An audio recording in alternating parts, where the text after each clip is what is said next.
ഹരിനാമ കീർത്തനത്തിലൂടെ എഴുത്തച്ഛൻ ഒരു വ്യക്തിക്ക് അവരുടെ വ്യക്തിത്വത്തിൽ എങ്ങനെയൊക്കെ മാറ്റങ്ങൾ ഉണ്ടാക്കാൻ സാധിക്കും എന്ന് നമുക്ക് എന്താ പറയുക തെളിയിച്ചു തരണം.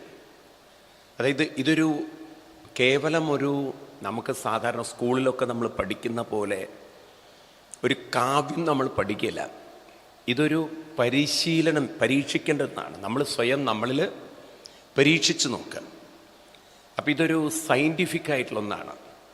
നമ്മുടെ സ്വന്തം ജീവിതത്തിൽ ഇതിനെ നമ്മളൊന്ന് പരീക്ഷിക്കുക. ഈ പറഞ്ഞപ്പം നിങ്ങളുണ്ടല്ലോ, ഈ ചില യൂട്യൂബ് ചാനലിനൊക്കെ നിങ്ങൾ ചിലപ്പം വീട്ടമ്മമാർ ഭക്ഷണം ഉണ്ടാക്കാനുള്ള ചില ടിപ്സുകളൊക്കെ എടുക്കും. ചില ആളുകളുടെയൊക്കെ ഈ ഭക്ഷണം എങ്ങനെയാണ് ഉണ്ടാക്കുക എന്നുള്ള നമുക്ക് കാണാം. ചില ആളുകൾ അവരുടെ ചില അനുഭവങ്ങളിലൂടെ അവരുണ്ടാക്കിയ കുറേ സാധനങ്ങൾ, എന്തായാലും പറയുക, റെസിപ്പീസ്, അത് ചിലർ കേട്ടിട്ട് അതുപോലെ അവരും ഉണ്ടാക്കും. നിങ്ങൾ പല യൂട്യൂബ് ചാനലിലൊക്കെ ഇങ്ങനെ കാണാം, ഓരോരുത്തർ അവരുടെയൊക്കെ പോസ്റ്റ് ചെയ്ത്. അപ്പം അവിടെ നിങ്ങൾ കേൾക്കുമ്പോൾ അത് അപ്രിഷ്യേറ്റ് ചെയ്യാനല്ല, അവരെ അപ്രിഷ്യേറ്റ് ചെയ്യാനാണോ വേറും, അതെങ്ങനെ നിങ്ങൾക്ക് ചെയ്യാൻ പറ്റും എന്നത് പഠിക്കാൻ വേണ്ടിയിട്ടാണ് നിങ്ങൾ ചെയ്യണത്, ആണോ? ഇങ്ങനെ യൂട്യൂബിൽ ഒരുപാട് കാര്യങ്ങൾ കിടക്കുന്നുണ്ട്, പലതിനെക്കുറിച്ചും. പല വീടുകളിൽ ചെയ്യാവുന്ന ചില ഈവൻ ടൈലറിങ് വർക്ക്, ഈ മാസ്ക് ഉണ്ടാക്കുന്നത്, ഇങ്ങനെ പലതിനെക്കുറിച്ചും പലരുടെയും ചില ടെക്നിക്കുകളൊക്കെ നമുക്ക് കാണാൻ പറ്റും. അപ്പം നിങ്ങൾ തന്നെ കാണാൻ ചില സമയത്ത് എങ്ങനെ നമുക്ക് ഈ നിലം തുടച്ചാൽ വൃത്തിയാക്കാം, അതിനെന്തൊക്കെ ഉപയോഗിക്കണം, ടെക്നിക്കുണ്ട് എന്ന് പറഞ്ഞു കഴിഞ്ഞാൽ വേഗത്തിൽ നിലം തുടച്ച് വൃത്തിയാകും. അതിനൊരു ടെക്നിക്ക് എന്ന് പറഞ്ഞാൽ യൂട്യൂബിൽ വല്ലതും ഇട്ട് കഴിഞ്ഞാൽ നിങ്ങൾ കാണൂ ഈ സാധനം നിങ്ങളൊന്ന് ഒഴിച്ചാൽ മതി, ബാത്റൂം തിളങ്ങി നിൽക്കും. കാണാൻ പറഞ്ഞാൽ യൂട്യൂബിലൊരു വെറുതെ ഒരു ഇത് കൊടുത്തു കഴിഞ്ഞാൽ നിങ്ങൾക്കതിൻ്റെ ഒരു ലിങ്ക് കിട്ടുകയാണെങ്കിൽ നിങ്ങൾക്കത് കാണാൻ തോന്നുമോ? പറയൂ. ഇങ്ങനെ നമ്മൾ ഓരോരുത്തരുടെയും ഒരു എക്സ്പെരിമെൻറ്റിനെ നമ്മൾ കാണുന്നത് നമുക്കത് ജീവിതത്തിലേക്ക് കൊണ്ടുവരാൻ പറ്റുമെന്നുള്ളതാണ്. സത്യം പറഞ്ഞാൽ ഈ ഹരിനാമ കീർത്തനം എന്നത് ഇതുപോലൊരു എക്സ്പീരിയൻസ്ഡ് നോളജാണ്, എക്സ്പെരിമെൻ്റൽ നോളജാണ്. അപ്പം നമുക്ക് ഓരോരുത്തർക്കും എക്സ്പെരിമെൻറ്റ്സ് ചെയ്യാൻ വേണ്ടിയിട്ട്, പരിശീലിക്കാൻ വേണ്ടിയിട്ട്, നമ്മളിൽ പരീക്ഷിച്ചറിയാൻ വേണ്ടിയിട്ട് ഇത് പരിശോധിച്ച ഒരാൾ അല്ലെങ്കിൽ പരിശീലിച്ച ഒരാൾ തന്നിരിക്കുന്ന അറിവാണ് ഏത്? ഈ ഹരിനാമകീർത്തനം. ഒന്ന് ഇംഗ്ലീഷിൽ പറയുകയാണെങ്കിൽ ഒരു എക്സ്പീരിയൻസ്ഡ് എക്സ്പേർട്ട് നോളജാണ് ഈ ഹരിനാമകീർത്തനം. അപ്പം നമ്മളിത് കേൾക്കുകയല്ല വേണ്ടത്, നമ്മളെന്ത് ചെയ്യണം? അതിൽ പറഞ്ഞ പ്രകാരം നമ്മളൊന്ന് പരിശീലിച്ച് നോക്കിയാൽ, പ്രാക്ടീസ് ചെയ്ത് കഴിഞ്ഞാലാണ് ഇതിൽ പറഞ്ഞിരിക്കുന്നത് ശരിയാണോ അല്ലയോ എന്ന് നമുക്ക് അറിയാൻ പറ്റുക. അപ്പോൾ എന്താണ് മനുഷ്യർക്ക് അടിസ്ഥാനമായിട്ട് വേണ്ടത്? ഈ ലോകം മുഴുവൻ അന്വേഷിക്കുന്നത് പ്രധാനമായും മനുഷ്യനെ സംബന്ധിച്ച് രണ്ട് കാര്യമാണ്. പ്രധാനമായിട്ട് വീണ്ടും കുറേ കാര്യങ്ങളുണ്ടെങ്കിലും പ്രധാനം അതിനെ പറയുക, ഒന്ന് സുഖം വേണം, രണ്ട് ദുഃഖം വേണ്ട. സുഖപ്രാപ്തി എല്ലാവരും അന്വേഷിക്കുന്ന അത്രയല്ലോ. ഇപ്പം നിങ്ങളെ ആരെങ്കിലും ഡിസ്റ്റർബ് ചെയ്യുകയാണെങ്കിൽ നിങ്ങൾ പറയും, ഓ ഇത് വല്ലാത്തൊരു ദുഃഖമാണല്ലോ. അപ്പം നിങ്ങൾ ആരും ഡിസ്റ്റർബ് ചെയ്യാത്തൊരിടത്ത് പോയിരിക്കും. എന്തിനു വേണ്ടിയിട്ട്?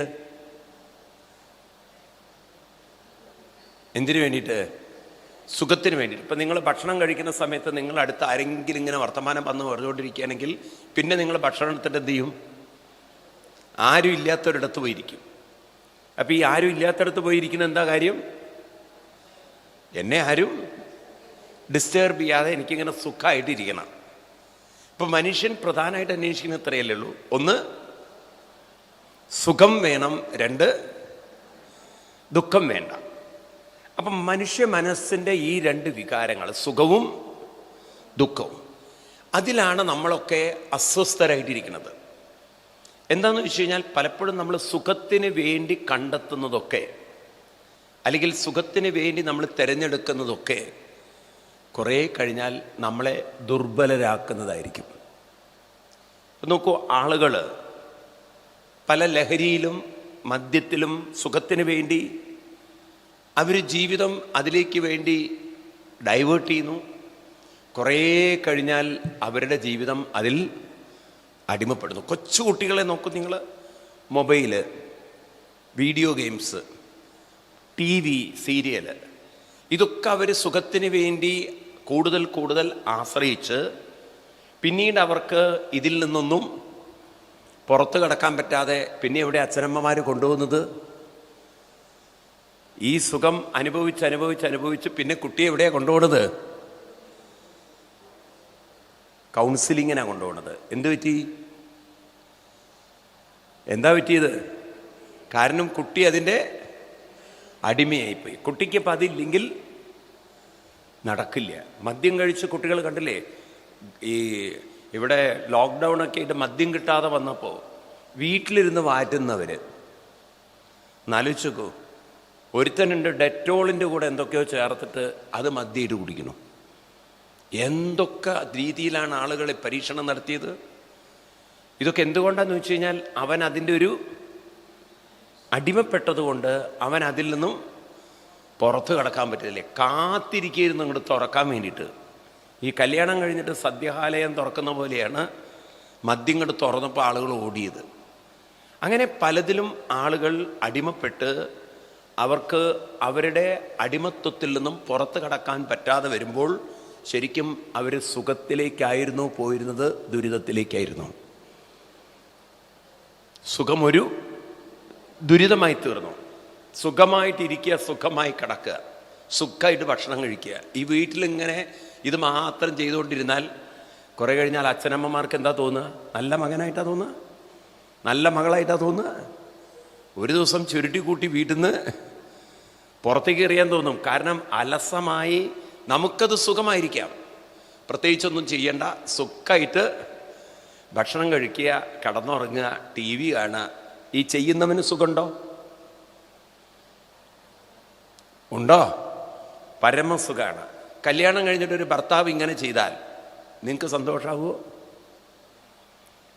നിങ്ങൾ കല്യാണം കഴിക്കുന്ന ഭർത്താവ് പരമസുഖത്തിലാണ് ജീവിക്കണം. പ്രത്യേകിച്ച് ഒരു പണിയില്ല, എപ്പോഴും ഇരുന്ന് TVയും കണ്ട് നല്ല സമൃദ്ധമായി ഭക്ഷണം കഴിച്ച് എന്നിട്ട് ഒരു കുറ്റവും പറയില്ല, സുഖമായിട്ട് കിടന്നുറങ്ങുക. ഇങ്ങനെയൊരു ഭർത്താവിനെ കിട്ടിയാൽ നിങ്ങൾ എന്തു ചെയ്യും? ഒന്നും ചെയ്യാനില്ല സ്വാമി. ഒന്നുകിൽ അയാളടുത്തുനിന്ന് ജീവനും കൊണ്ട് ഓടിപ്പോയിട്ടുണ്ടാവും. അപ്പം അയാൾ പറയും, എൻ്റെ ജീവിതം സുഖമല്ലേ, എനിക്കൊരു ദുഃഖവും ഇല്ലല്ലോ എന്ന്. ഈ സുഖം മതിയോ? അത് അവനവന് സുഖമായെങ്കിലും മറ്റുള്ളവർക്കൊരു ബാധ്യതയാണത്. ഇതേപോലെ മനുഷ്യൻ എന്ത് സുഖത്തിന് വേണ്ടി കണ്ടെത്തുന്നോ അതൊന്നുകിൽ മറ്റുള്ളവർക്ക് ബാധ്യതയാവും, അല്ലെങ്കിൽ അവനവൻ അതിൻ്റെ ഒരു അടിമയായി മാറും. അപ്പം പിന്നെ സുഖം എന്ന് പറഞ്ഞാൽ എന്താ? സുഖം എന്നതിന് എന്താ അർത്ഥം? അവിടെയാണ് ഭാരതത്തിലെ ഋഷിവര്യന്മാർ പറയുന്നത്, സുഖം എന്ന് പറഞ്ഞു കഴിഞ്ഞാൽ ആലസ്യവുമല്ല ആസക്തിയുമല്ല. ഇത് രണ്ടും ശ്രദ്ധിക്കണം. എന്താണ്? ആലസ്യവുമല്ല ആസക്തിയുമല്ല. പിന്നെ എന്താണ് സുഖം എന്ന് പറഞ്ഞാൽ? അവനവൻ്റെ കടമകളും കർത്തവ്യങ്ങളും എല്ലാം ചെയ്യുന്നതോടൊപ്പം, ഒരു കൃത്യനിഷ്ഠമായി ചെയ്യുന്നതോടൊപ്പം, ഒരു മടി കൂടാതെ തൻ്റെ ജീവിതം മുന്നോട്ട് കൊണ്ടുപോകുന്നതോടൊപ്പം ആ യാത്രയിലുള്ള അസ്വസ്ഥതകളിൽ നിന്നും മനസ്സിനെ മാറ്റിയെടുക്കാനുള്ള കഴിവിൻ്റെ പേരാണ് സുഖം. സുഖം എന്നത് ശ്രദ്ധിക്കുക, മനസ്സ് പറയുന്നത് ചെയ്യുന്നിടത്തല്ല. സുഖം എന്നത് മനസ്സിനെ മാറ്റിയെടുക്കുന്നതിലാണ്. ആ വാക്ക് വളരെ ഇമ്പോർട്ടൻ്റ് ആണ്. മനസ്സിനെ മാറ്റിയെടുക്കുക എന്നുള്ളത്. ഈ മനസ്സിനെ മാറ്റിയെടുക്കുക എന്ന് പറയുമ്പോൾ തന്നെ നമുക്ക് മനസ്സിനെക്കുറിച്ചുള്ളൊരറിവും അതിനെ മാറ്റാനുള്ളൊരു കഴിവും വേണം. അപ്പം ഈ പരിശീലനം കിട്ടിയിട്ടുള്ള ഒരാൾക്ക് തൻ്റെ കടമകൾ ചെയ്യുന്നതോടൊപ്പം എന്ത് പ്രശ്നങ്ങൾ വന്നാലും തൻ്റെ മനസ്സിനെ അതിൽ നിന്ന് മാറ്റിയെടുത്തുകൊണ്ട് തൻ്റെ കർമ്മമേഖലയിൽ മുഴുകിക്കൊണ്ട് തൻ്റെ ജീവിതം മുന്നോട്ട് നയിക്കാൻ സാധിക്കുകയുള്ളൂ. അപ്പൊ ജീവിതം സുഖമാക്കുക എന്ന് പറയുന്നത് അത്ര എളുപ്പമുള്ള കാര്യമില്ല. അവിടെയാണ് ആത്മീയത വരുന്നത്. ആത്മീയത എന്ന് പറഞ്ഞാൽ മനസ്സിനെ സുഖമാക്കാനുള്ള ടെക്നിക്കാണ് ആത്മീയത. അത് ദൈവത്തോട് പ്രാർത്ഥിച്ച് അനുകൂലമായ പരിതസ്ഥിതി ഉണ്ടാക്കലല്ല. നമ്മൾ ഒരു കാര്യം എപ്പോഴും മനസ്സിലാക്കണം. പലരും വിചാരിക്കുന്നത് എന്താ അറിയോ, കുറേ പണം കിട്ടിയാൽ നന്നായിരുന്നു, കുറേ സൗകര്യങ്ങൾ കിട്ടിയാൽ നന്നായിരുന്നു. നിങ്ങൾ നോക്കൂ, ഇന്ന് കുറേ പണവും കുറേ സൗകര്യത്തിലും ജീവിച്ച് യൂറോപ്യൻ രാജ്യങ്ങളെയാണ് ഒരു വൈറസ് വിറപ്പിച്ചു വിട്ടത്. അമേരിക്കയിൽ മെഡിക്കൽ സൗകര്യങ്ങൾക്ക് ഒന്നിനൊരു കുറവില്ല. അമേരിക്കയിൽ പണത്തിന് ഒരു ക്ഷാമവുമില്ല. എന്ന് വെച്ചാൽ അത്യാവശ്യം നമ്മളെക്കാളും വളരെ ലക്ഷൂറിയസ് ആയിട്ട് അവിടുത്തെ ആളുകൾ ജീവിക്കുന്നുണ്ട്. അവിടുത്തെ ആളുകൾക്ക് ഇവിടത്തേക്കാളും ധാരാളം ആഹാരത്തിനും സൗകര്യത്തിനും ഒരു ബുദ്ധിമുട്ടുമില്ല. പട്ടിണിയുള്ളവരുണ്ടായിരിക്കാം, എന്നാലും നമ്മുടെ രാജ്യത്തിനേക്കാളും അവരുടെ ജീവിത നിലവാരം വളരെ ഉയർന്നു തന്നെയാണ്. പൊതുവേ നിങ്ങളുടെ വീട്ടിലൊക്കെ ഈ അമേരിക്കയിൽ നിന്നാണ് ഒരു പയ്യൻ പെണ്ണ് കാണാൻ വരുന്നു എന്ന് പറഞ്ഞാൽ ഒരു സ്റ്റാൻഡേർഡ് കൂടുമോ? അമേരിക്കയിൽ നിന്നാണ് പയ്യൻ എന്ന് പറഞ്ഞു കഴിഞ്ഞാൽ ഇത്തിരി സ്റ്റാൻഡേർഡ് കൂടുമോ? എന്തോന്നും മിണ്ടാത്ത നിങ്ങൾ.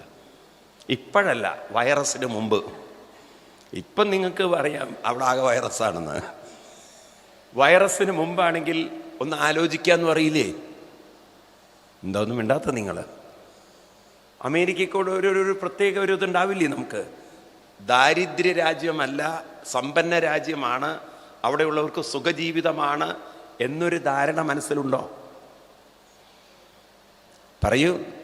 നിങ്ങളുടെ മകന് പ്രപ്പോസൽ അല്ലെങ്കിൽ മകൾക്ക് പ്രപ്പോസലായിട്ട് പാകിസ്ഥാനിൽ നിന്നും വന്നു, അമേരിക്കയിൽ നിന്നും വന്നു. പാകിസ്ഥാൻ ആർക്കും വേണം, എനിക്ക് വേണ്ടെന്ന് പറയും നിങ്ങൾ. എന്നാൽ അമേരിക്കയിൽ നിന്നാണെങ്കിൽ നമുക്കൊന്ന് നോക്കാം. അത് നമ്മളൊന്ന് നോക്കും. കാരണം അവിടുത്തെ സ്റ്റാൻഡേർഡ് വളരെ കൂടുതലാണ്. എന്നാൽ നോക്കൂ, ഇതൊക്കെ ഉള്ള അമേരിക്കയ്ക്ക് ഒരു വൈറസിനെ നിയന്ത്രിക്കാൻ പറ്റിയിട്ടില്ല. അപ്പം എന്തു പറ്റി? ഈ സുഖജീവിതം കൊണ്ട് ആളുകളുടെ പ്രതിരോധം ഇല്ലാതെയായി. പ്രതിരോധ ശക്തി ഇല്ലാത്ത ശരീരത്തിനെയാണ് കൂടുതൽ ഈ വൈറസ് കയറി ആക്രമിച്ചത്. ഇപ്പം അവർക്ക് മനസ്സിലായി, വെയിൽ കൊള്ളണം, നടക്കണം, യോഗ ചെയ്യണം, നേരത്തെ എണീക്കണം, നല്ലവണ്ണം പച്ചക്കറി കഴിക്കണം. ഇങ്ങനെയൊക്കെ മെനക്കെട്ടിട്ടില്ല എങ്കിൽ വൈറസിന് നമ്മളെ പിണ്ണാക്കാക്കി മാറ്റാൻ പറ്റുന്നവർക്ക് മനസ്സിലായി.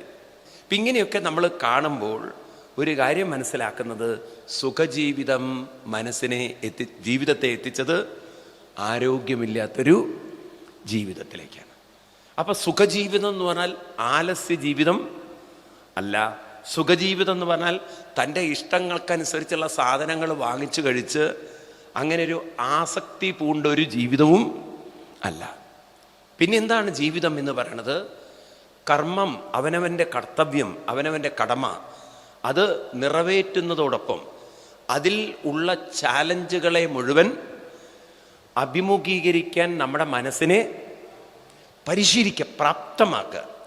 അതായത് ചെയ്യുന്നത് ആസ്വദിക്കാനും പറ്റണം, ചെയ്യുന്ന സമയത്ത് എന്തെങ്കിലും കടമ ചെയ്യുന്ന കർത്തവ്യം ചെയ്യുന്ന സമയത്തുള്ള അസ്വസ്ഥതകളിൽ നിന്ന് മാറി നിൽക്കാനും സാധിക്കണം. ഇതാണ് ശരിക്കുള്ളൊരു സുഖത്തിൻ്റെ വഴിയെങ്കിൽ ഇത് അറിയുന്നവർ വളരെ കുറവാണ്. കാരണം ഒരു ആത്മീയമായ അറിവുള്ളവർക്ക് ഇങ്ങനെ മനസ്സിനെ അവരവരുടെ കടമകളിൽ കർത്തവ്യത്തിൽ കോൺസെൻട്രേറ്റ് ചെയ്യാനും അവരവരെ അലട്ടുന്ന പ്രശ്നങ്ങളിൽ നിന്ന് മാറ്റി നിർത്താനും സാധിക്കുകയുള്ളൂ. എങ്കിൽ ഈ സുഖമാണോ വേണ്ടത്? പറയൂ. നിങ്ങൾ പലരെയും വഴിയിൽ വെച്ച് കാണുമ്പോൾ, അല്ലെങ്കിൽ സുഹൃത്തുക്കളെ കാണുമ്പോൾ, അല്ലെങ്കിൽ ഫോണിൽ കൂടെ വിളിച്ചാൽ ആദ്യം ചോദിക്കുന്ന ചോദ്യം എന്താ? ജീവിച്ചിരിപ്പുണ്ടോന്നോ? ഇതുവരെ ആരും ചോദിച്ചിട്ടുണ്ടാവില്ല അങ്ങനെ. നിങ്ങളങ്ങനെ ചോദിക്കും ഒരാളോട്, ഹലോ ജീവിച്ചിരിക്കുന്നുണ്ടോ? അല്ല, ഇപ്പം അങ്ങനെ ചോദിക്കണം, കാരണം വൈറസൊക്കെ അങ്ങനെയല്ലേ. നമ്മൾ ആദ്യം തന്നെ എന്താ ചോദിക്കുക? സുഖമാണോ എന്നാ ചോദിക്കുക. ആ കേൾക്കുന്ന ആളെന്താ പറയുക? അങ്ങനെ പോകണു കേട്ടോ എന്ന്. നിങ്ങൾക്കോ എന്ന്? ഇവിടെ ചൊറി പിടിച്ചിരിക്കുകയാണ്. എന്നാലും നമ്മളെന്താ പറയുക? സുഖമായിട്ട് പോകണം. നുണയല്ലേ പറഞ്ഞത്? അസല് നുണയല്ലേ പറയണത്? സുഖാണോ? സുഖമായിട്ടാണോ സുഖാണെന്ന് പറയണത്? പറയൂ. നിങ്ങൾക്ക് രാവിലെ തന്നെ നിങ്ങൾക്ക് ഉപ്പുമാവ് ഇഷ്ടമല്ല, നിങ്ങളുടെ മുന്നിൽ ഉപ്പുമാവ് വെച്ചുകൊണ്ട് ഫോൺ വരികയാണ്, സുഖാണോ എന്ന്. ഉപ്പുമാവ് കണ്ടിട്ടേ എന്ത് നോക്കിയിട്ടാ പറയാ സുഖാണെന്നുള്ളത്? ഈ തരത്തിൽ നമ്മൾ കുറേ കള്ളത്തരം പറഞ്ഞ് ജീവിക്കുകയാണ്. സുഖം അല്ലാതിരുന്നിട്ടും നമ്മൾ പറയുന്നത് സുഖാണെന്നുള്ളതാണ്. പിന്നെ അവരിങ്ങനെ കുത്തി കുത്തി ചോദിക്കുമ്പം പിന്നെ എങ്ങനെ പോകണമെന്ന് ഒന്നും പറയണ്ട, കഷ്ടകാലം തന്നെയാണ്. ഇപ്പം നിങ്ങളല്ലേ പറഞ്ഞ സുഖാണെന്നുള്ളത്, അത് പിന്നെ പറയാൻ വേണ്ടി പറഞ്ഞു എന്ന് മാത്രം. ഇതാണ് മനുഷ്യൻ, അഭിനയിക്കുകയാണ് നമ്മൾ. ഈ തരത്തിൽ നമ്മുടെ ജീവിതത്തിൽ യഥാർത്ഥമായൊരു സുഖത്തെ നമുക്ക് കാണാൻ സാധിക്കണമെങ്കിൽ അതിന് നമ്മൾ പരിശീലിക്കണം. അതാണ് ഈ ഹരിനാമ കീർത്തനത്തിലൂടെ നമുക്ക് കാണിച്ച് ജീവിതം യഥാർത്ഥ സുഖത്തിലേക്ക് എത്തിക്കുക. ജീവിതം യഥാർത്ഥ ദുഃഖത്തിൽ നിന്നും, അല്ലെങ്കിൽ ജീവിതത്തിൽ വരുന്ന എല്ലാ ദുഃഖത്തിൽ നിന്നും യഥാർത്ഥമായി മോചനം നേടുക. അപ്പം ഇത് രണ്ടും നമുക്ക് സാധിക്കണം. സുഖം വർദ്ധിപ്പിക്കണം, ദുഃഖം ഇല്ലാതെയാക്കണം. അപ്പം നമ്മൾ പറയുന്നൊരു കാര്യമുണ്ട്, എന്ത്? സുഖം വർദ്ധിപ്പിക്കുക, ദുഃഖം എന്താ പറയുക, ഇല്ലാതെയാക്കുക. പക്ഷെ ഒരു കാര്യം ഇന്ന് നമ്മളൊക്കെ പരിശീലിക്കുന്നത്, സത്യം പറഞ്ഞാലല്ലോ ഇന്നത്തെ തലമുറ ഇത് ശരിക്കും പഠിക്കണം. നമ്മൾ ഇന്ന് കാണുന്നത്, നമ്മുടെ ഇന്നത്തെ ഒരു കണക്ക് കൂട്ടൽ പൊതുവെ യുവാക്കളുടെ ഇടയിൽ, യുവതികളുടെ ഇടയിൽ നമ്മൾ വിചാരിച്ചിരിക്കുന്നത് നല്ലൊരു ജോലിയുണ്ടെങ്കിൽ ജീവിതം സുഖമാവുന്ന. പക്ഷെ എത്ര നല്ല ജോലിയുണ്ടെങ്കിലും ജോലിയുടെ സ്വഭാവത്തിനനുസരിച്ച് അതിൻ്റെ ഉള്ളിലുള്ള പ്രശ്നങ്ങളും പ്രയാസങ്ങളും വളരെ കൂടുതലാണ്. നോക്കൂ, ഒരു കാലത്ത് ഡോക്ടർമാരെന്ന് പറഞ്ഞാൽ നമ്മൾ വിചാരിച്ചു എന്ത് ശമ്പളമാണ് അവർക്കൊക്കെ, അല്ലേ, നല്ല ജീവിതമാണ്. എന്നാൽ ഈ വൈറസ് വന്നപ്പോൾ ഏറ്റവും കൂടുതൽ ജീവിതം ത്രെട്ടായത് ഡോക്ടർമാർക്കാണ്, പിന്നെ നഴ്സുമാർ പുറമേ. ഇപ്പം തന്നെ ഇവിടെ തന്നെ എത്ര നഴ്സുമാരുടെ ജീവിതം പോയി കഴിഞ്ഞു, ഡൽഹിയിലും ബോംബെയിലും മറ്റുള്ള സ്ഥലങ്ങളിൽ. എത്ര ഡോക്ടർമാർ ലണ്ടനിൽ മരിച്ചു, എത്ര ഡോക്ടർമാർ ചൈനയിൽ മരിച്ചു, എത്ര ഡോക്ടർമാരാണ് അമേരിക്കയിൽ, എത്ര ഡോക്ടർമാർ.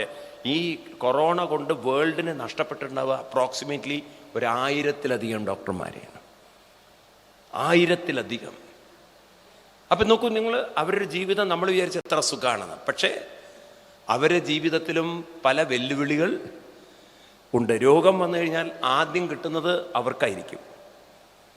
ഈ തരത്തിൽ നമ്മൾ വിചാരിക്കുന്നതൊക്കെ കൂടുതൽ വിദ്യാഭ്യാസം, കൂടുതൽ പണം. ഇനിയിപ്പോൾ കൂടുതൽ പണമുണ്ടായാൽ നമ്മൾ രക്ഷപ്പെട്ടു എന്നാണ്. കേരളത്തിൽ കപ്പൽ പോലെ ഒരാൾ വീട് പണിതിട്ടുണ്ട്. അദ്ദേഹത്തിനെ വിളിക്കുക തന്നെ കപ്പൽ ജോയ് എന്നാണ്. അദ്ദേഹത്തിൻ്റെ കൊട്ടാരം പോലൊരു വീടുണ്ട് വയനാട്ടിൽ. എത്രയാണ്? 50,000 സ്ക്വയർ ഫീറ്റിൻ്റെ വീടാണ്. എത്ര 50,000 സ്ക്വയർ ഫീറ്റിൻ്റെ വീട്. ഈ മനുഷ്യൻ അവസാനം എന്താ ചെയ്തറിയോ? ദുബായിലൊരു ഹോട്ടലിൽ 7ാമത്തെ നിലയിൽ നിന്ന് താഴോട്ട് ചാടി എല്ല് പൊടിഞ്ഞ് നുറുങ്ങി ചത്തു. ഒരു ഹാർട്ട് അറ്റാക്ക് വന്ന് മരിച്ചാൽ നമുക്ക് മനസ്സിലാവും.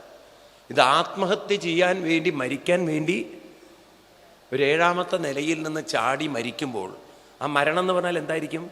തലയൊക്കെ അടിച്ച് തെറിച്ച് എല്ലൊക്കെ നുറുങ്ങി ചതഞ്ഞ് ആ വേദനയുടെ ആഘാതം എത്ര ഉണ്ടാവും നോക്കൂ നിങ്ങൾ. ഇത്രയും പണമുള്ള ഒരാൾക്ക് എന്തിനാ ഇങ്ങനെയൊക്കെ മരിക്കേണ്ടി വന്നത്? അപ്പം ഒരു കാര്യം മനസ്സിലാവുണ്ടല്ലോ, അയാളുടെ ജീവിതത്തിലും അയാളെ അസ്വസ്ഥപ്പെടുത്തുന്ന എന്തോ തീവ്രമായി മരിക്കണമെന്ന് വരെ ചിന്തിക്കണമെങ്കിൽ അസ്വസ്ഥതയുടെ തീവ്രത, അയാൾക്ക് പരിഹരിക്കാൻ പറ്റാത്ത എന്തോ പ്രശ്നങ്ങൾ ഉണ്ടാവണം. മനസ്സിലായില്ലേ? പണ്ടാരോ പറഞ്ഞതുപോലെ എല്ലാവർക്കും ചില സന്ദർഭങ്ങളിലെങ്കിലും ജീവിതം മതിയെന്ന് തോന്നാറുണ്ട്. ജീവിതം മതിയെന്ന് തോന്നാറുണ്ട്. പിന്നെയും പലതും കാണുമ്പോൾ അവർക്ക് തോന്നും എന്നാ ജീവിക്കുക അല്ലേ എന്ന്. എന്തുകൊണ്ടാണെന്നറിയോ? മരിക്കാനുള്ള ധൈര്യം ഇല്ലാത്തതുകൊണ്ട്. മരിക്കാൻ വേണ്ടി ചിലർക്കൊക്കെ തോന്നും എന്നാ മരിച്ചാൽ മതിയെന്ന്. ഞാനിപ്പം മരിക്കുന്ന, എന്നിട്ടൊന്ന് നോക്കും മരിക്കാൻ വേണ്ടിയിട്ട് എങ്ങനെയാണ് മരിക്കുക എന്നൊക്കെ ഉള്ളത്. ചിലർ കത്തിയൊക്കെ എടുക്കും, എന്നിട്ട് ഞരമ്പൊക്കെ മുറിക്കാൻ വേണ്ടി നോക്കുമ്പോൾ കത്തിയുടെ മൂർച്ച കാണുമ്പോൾ എന്നാൽ വേണ്ട അല്ലേ എന്ന്. മതി, അത്ര മതി. ഒരുത്തൻ പണ്ട് ആത്മഹത്യ ചെയ്യാൻ വേണ്ടി കയറൊക്കെ എടുത്ത് നോക്കി. ആ കയർ ഇങ്ങനെ ഒരു വലിച്ചപ്പോണ്ടല്ലോ പെട്ടെന്നൊരു ഞെട്ടൽ, കഴുത്താണല്ലോ മുറുകുന്നത് എന്നുള്ളത്.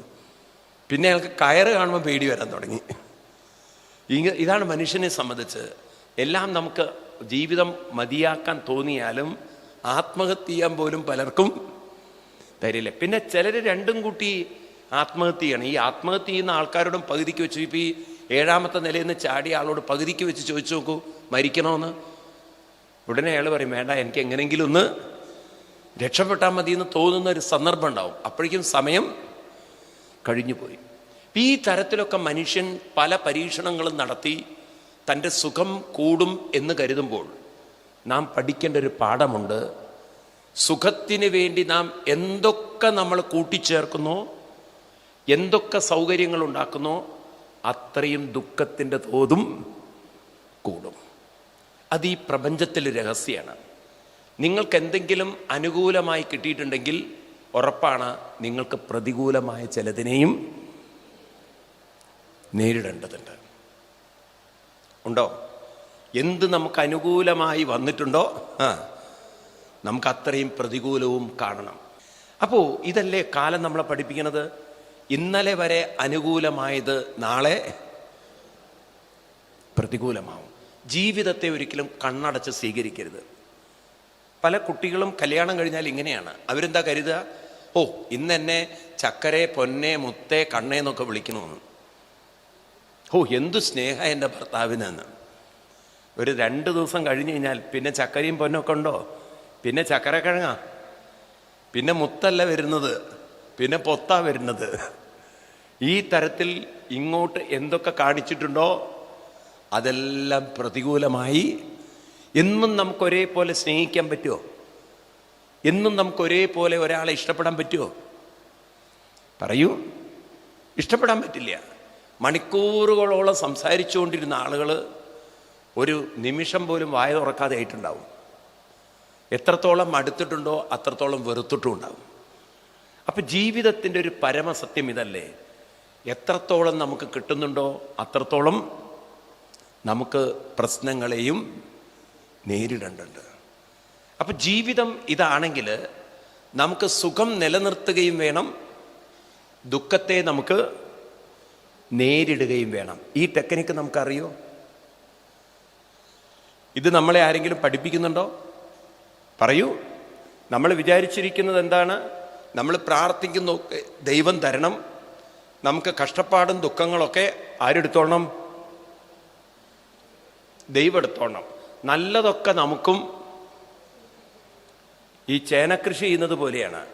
ചേനക്കൃഷി ചെയ്യുമ്പോൾ നമ്മൾ പറയുക ഭൂമിയുടെ അടിയിലുള്ളതൊക്കെ എനിക്കും ഭൂമിയുടെ മേലുള്ളതൊക്കെ ദൈവത്തിനൊന്ന്. അപ്പോൾ മനുഷ്യ ജീവിതത്തിൽ ഇത് രണ്ടും അഭിമുഖീകരിക്കണം. സുഖം, ദുഃഖം.